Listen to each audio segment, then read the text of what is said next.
अब तक आपने देखा मिथिलेश और लाखन बिंदिया की वजह से आपस में लड़ पड़ते हैं।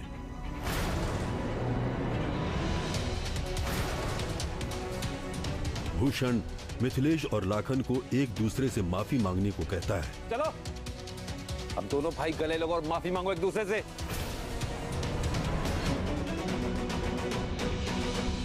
और प्रियो पूनम से रूठ जाता है। उस लड़की ने एक ही पल में अपने सबसे प्यारे दोस्त को पराया कर दिया। लाखन अपने और मिथिलेश के झगड़े का जिम्मेदार पूनम को ठहराता है। मिथिलेश भैया सबके सामने हमारी बेइज्जती कर दी उन्होंने। किसकी गलती है?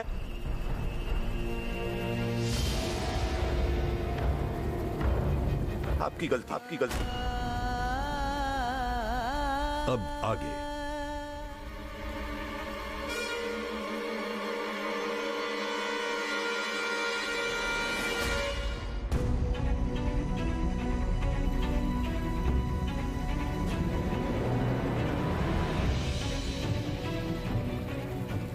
तो खड़े रहिए वहीं पे जब तक आपकी मोटी बुद्धि से ये परत ढुलना चाहिए।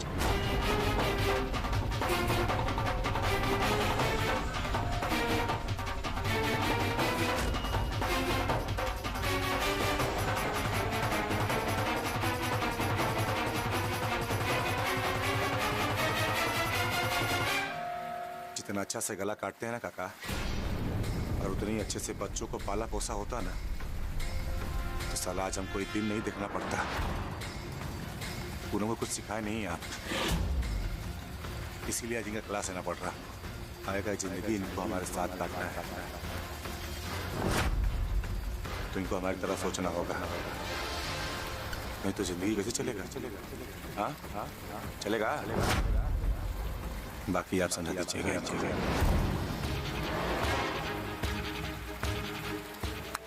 चलते हैं।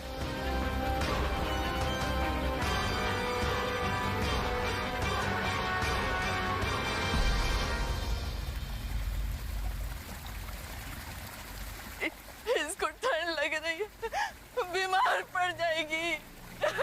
हम नल बंद कर देते। ए जी मौसम बदल रहा है।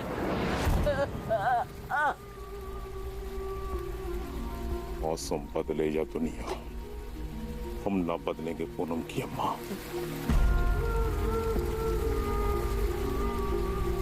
हम पिता बाद में हैं, पहले हम फूलन ठाकुर और उनके परिवार के सेवक हैं।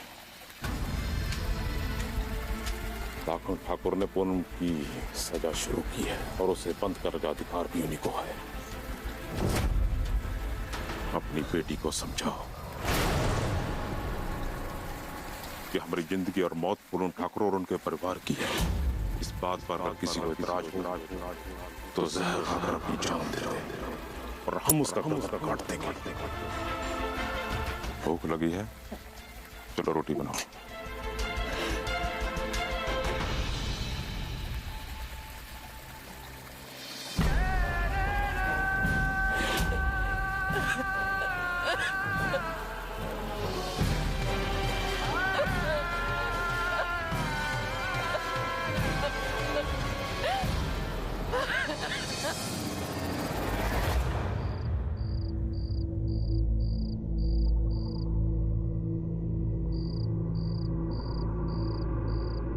दुल्हन, खाना जल्दी ले आओ।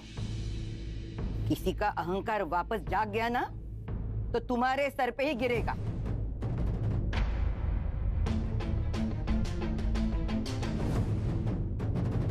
बस अभी लाई बड़ी अम्मा।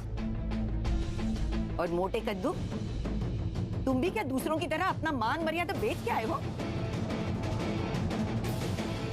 चलो उठो, जाके सबको खाने के लिए बुला लाओ। अरे भैया का गुस्सा हम पे क्यों निकाल रही हैं? जा रहे हैं बुलाने, छोटे हैं तो सब अपना गुस्सा। अरे जल्दी लाओ खाना। बार बार परेशान करते रहते, तरीका थोड़ी ना होता। अपने पति को 10-12 रोटी ज्यादा ही खिला देना दुल्हन। बहुत मेहनत का काम करके आए हैं ना आज, शरीर में खून कम हो गया होगा।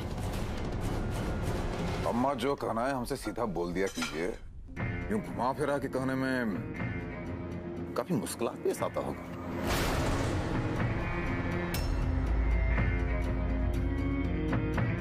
आप सबको हमारा प्रणाम।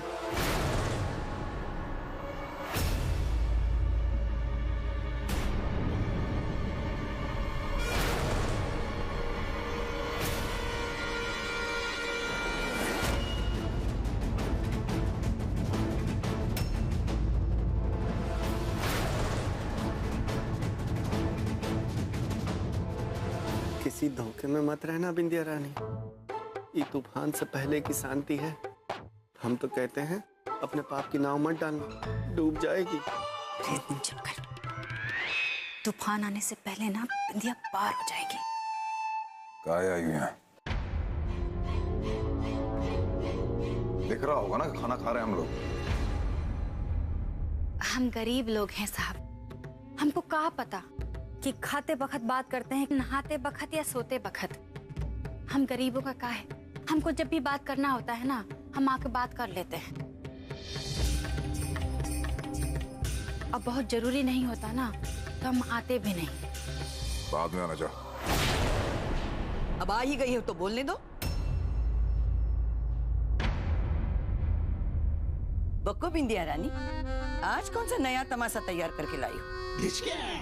नहीं नहीं अम्मा, हम तमाशा करने नहीं आए हैं। क्या बताएं?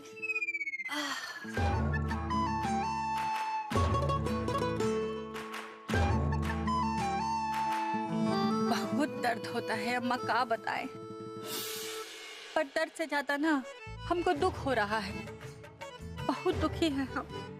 क्या बात है, तुम्हें दुख भी होता है क्या? हाँ अम्मा, दुख होता है, बहुत दुख होता है।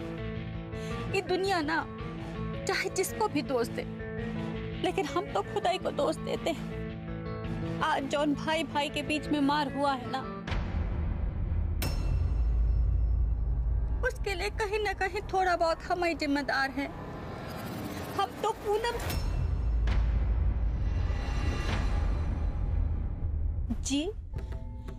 पूनम जी से मजाक कर रहे थे, वो हमरा मजाक समझी ही नहीं। अब आप बताइए, माया ठकुराइन ना करती होंगी क्या उनसे मजाक? करती होंगी ना।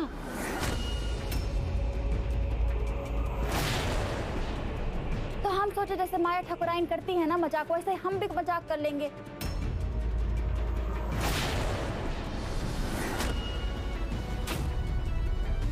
लेकिन हमारा मजाक को गंभीरता से ले लिए, समझ ही नहीं पाई। एक मारा हमको इतना पिटाई भी करा दी। हमसे माफी मांगने आई हो या माया दुल्हन से बराबरी करने आई हो? लाखन से तो बच गई तुम, लेकिन अब इस बुढ़िया से नहीं बच पाओगी। इसको तो कोई रोकने भी नहीं आने वाला। यही तो हमारी प्रॉब्लम है। हम जो कहते हैं ना, वो लोग समझ ही नहीं पाते। देखो अम्मा, हम कुछ कह रहे थे, आप कुछ समझ गई। यही बात ना पूनम जी के साथ भी हो गई। एक मारा ना हरजाना भरने आए हैं। क्या कर रही हो तुम? यहाँ तुम लूटने आई हो या लूटने? चुप कर कमबख्त, ड्रामा कर रहे हैं। ये ठाकुर लोग हैं, पैसा वापस थोड़ी लेंगे। हम गिन लिए हैं घुंघरुआ, गिन के लाए हैं। ए लो बड़ी अम्मा, जितना था ना सब लेकर आए हैं। अब इतनी बड़ी गलती की है तो हरजाना भी बड़ा ही भरना पड़ेगा ना। पैसा देकर माफी खरीदने आए हो हम ठाकुरों की? अरे नहीं नहीं अम्मा, हम कहाँ ठाकुरों से कुछ खरीद सकते हैं? इतनी कहाँ औकात है हमारी। देखो ना अम्मा, जिस घर ने हमको इतना पैसा दिया, इतना मान सम्मान दिया, उसी घर में ना गलती बेगलती हम भाई भाई के बीच में लड़ाई करा बैठे। पूनम जी को भी तकलीफ पहुंचाया। इसलिए कहते हैं, ये लीजिए, रख लीजिए सब। इतना बड़ा गलती का वजन उठा लिए, अब पैसा का वजन नहीं उठा सकते हम। हाँ वाह बिंदिया, तेरे ड्रामा से तो तेरा इमेज क्लियर हो गया। हमें नहीं लगता ये ठाकुर नचनिया को दिया हुआ पैसा रखेंगे, वापस तो कर ही देंगे। कहाँ बकरी हो नचनिया, तुम ठाकुरों को पैसा लौटाओगी? उठाओ ये पैसा और निकल बाहर यहाँ से। तमाशा कर रही है? अरे नहीं नहीं छोटी, ये तमाशा नहीं कर रही। इसकी आंखें देखो गीली हो गई हैं।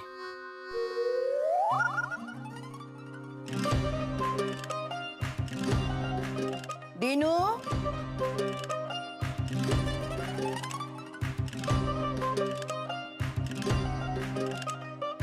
छोटी, बिंदिया रानी इतना बड़ा और नेक काम करने जा रही है, तुम इसकी बेइज्जती कर रही हो? हम ठाकुरों का भी तो कोई फर्ज है। कोई हमारे दरवाजे पे उम्मीद लेके आए तो हम उसकी मुराद पूरी करके ही भेजते हैं। ये दीनू है, हमारा वफादार। 15 दिन बाद इसकी शादी है। तुम अपने बड़े दिल से और अपने ही हाथों से ये पैसा उसे उसकी शादी के लिए दे दो।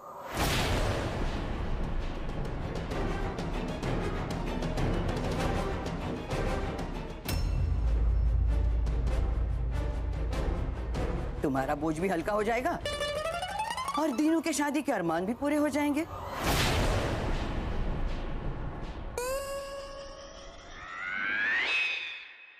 उठाओ पैसा, शर्माओ मत। उठाओ पैसा।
शाबाश दीनू, बिंदिया रानी का दिल बहुत बड़ा है। इसने सिर्फ तुम्हारी शादी के लिए पैसे नहीं दिए, तुम्हारी शादी में फ्री में नाच भी करेगी। क्यों बिंदिया रानी?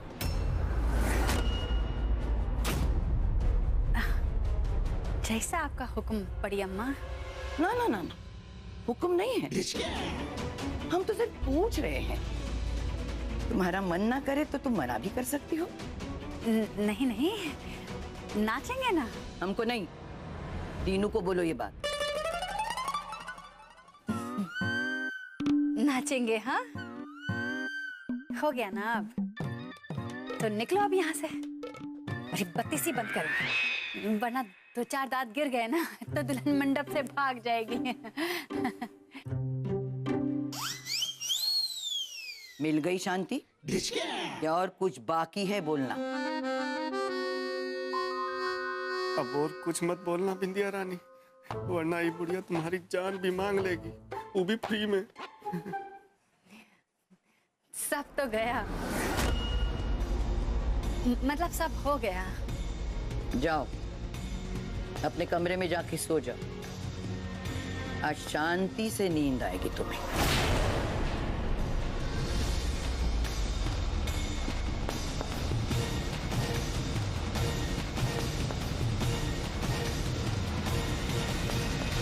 मार्च तक का हिसाब बना दिए हैं। ये कोई 1.25 करोड़ रुपए बन रहा है टैक्स का।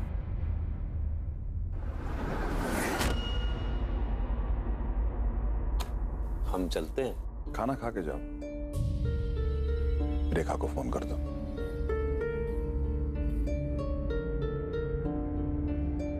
तुम्हें क्या लगता है? अरे टैक्स तो भरना ही पड़ेगा भैया। अरे मैं टैक्स की नहीं, मैं मिथिलेश और लाखन की बात कर रहा हूं। आप काहे टेंशन ले रहे हैं? हम लेते हैं ना लाखन का क्लास। सारी गलती लाखन की है। बड़े भाई के सामने ऐसे गलती का हिसाब किताब छोटे और बड़े का ख्याल करके नहीं किया जाता है भूषण। हमें लगता है कि लगता क्या है, मुझे पक्का विश्वास है कि गलती मिथिलेश की है। अरे नहीं भैया, मिथिलेश तो तुम हमेशा की तरह मिथिलेश की तरफदारी करना छोड़ दो भूषण। हम जानते हैं कि अपने अहंकार में आकर उसने लाखन की बात काटी। हमसे नजरें नहीं मिला पा रहा था जब उसने ये कहा कि उसने बिंदिया को जवान दे दी है। झूठ बोल रहा था वो। अभी भी ये कान दो बातों के बीच की बात सुन लेते हैं। फिर भी जहां हम बैठे हैं सब कुछ जानते हुए भी हमने उसकी बात मान ली, क्योंकि अगर उसकी बात नहीं मानते तो अपने छोटे भाइयों की नजर में गिर जाता वो। और कभी भी पिता और अपने बड़े भाई को परिवार में बच्चों के सामने छोटे नहीं दिखने चाहिए। परिवार और सियासत चलाने के लिए बहुत कुछ नजरअंदाज करना पड़ता है भूषण। फिर भी लाखन के लिए मुझे अफसोस है। खाना खाने के बाद हम तुम्हारे घर चलेंगे, उसे समझाएंगे, क्योंकि ये जहर अगर उसके मन में पनपता रहा तो परिवार की एकता के लिए ठीक बात नहीं होगी। लेकिन आपको भागलपुर जाना है मिनिस्टर से मिलने। उन्हें बोल दो कि हम कल आएंगे। मिनिस्टर है, दौरे पे चला गया तो फिर हफ्ते बाद आएगा।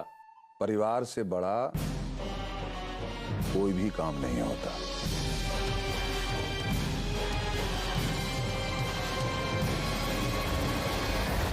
टूट पड़ा ना आसमान सर पे हैं? दोनों बाप बेटे जिंदगी भर हमारी बात को नजरअंदाज किया। अब भुगतो। फूलन ठाकुर का इंसाफ भुगतो। आज की तारीख में अगर मिथिलेश की बीवी को किसी ने छेड़ा होता ना तो यही फूलन ठाकुर खुद उसका गला काट कर उसको बेगूसराय के चौराहे पर लटका देते। ये बात तुम भी जानते हो लाखन। और यहाँ अपनी बेटी की जुबान का मान रखने के लिए उस नचनिया को बेगूसराय में रहने की परमिशन दे दे। जय जय हो जय हो जय हो फूलन ठाकुर।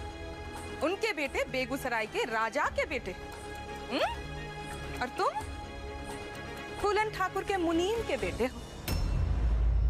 ऐसी न्याय की बांसुरी ना फूलन भाई साहब 20 साल पहले भी बजाए थे। सुन लो कान खोल के। जब बंटवारा हुआ था कहने को ना बिटवा हम दोनों के पास बराबर की जमीनें हैं, पर उनके यहाँ बोरियों में पैसा भरता चला गया, बंदूकें बढ़ती चली गई और हम वही के वही। लाखन अभी भी समय है। देखो माँ, पहले दिमाग का पारा चढ़ा हुआ है हमारा, समझी? और आग मत लगाओ। काश आग लग जाती और फूलन भाई साहब का इंसाफ जल के स्वाहा हो जाता। तुमसे बड़ी उम्मीद थी, पर क्या करें, तुम्हारे अंदर भी तो अपने बाप का ही खून दौड़ा है ना। फिर पे मोम मले बैठे रहो और सहते रहो। एक सलाह ली होती ना लाखन हमारी, एक भी, तो आज सरदार होते थे इस पूरे बेगूसराय। का दोगी सलाह? का दोगी सलाह? जाके भैया गला काट दें? हैं? बोलो ना। गर्दन काटने से सियासत नहीं बनती। हाँ हाँ, गर्दन छुप जाए तो हुकूमत।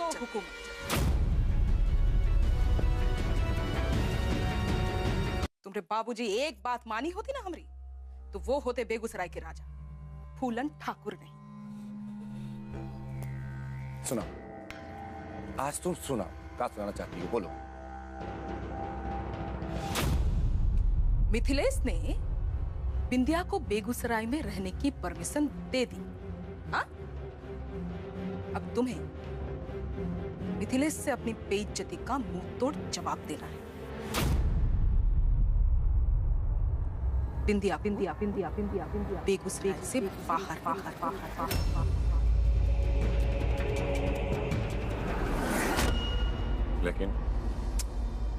लेकिन किंतु परंतु दिमाग से निकालो और चूल्हे में झोंको। और हम जो कह रहे हैं उसे ध्यान से सुनो।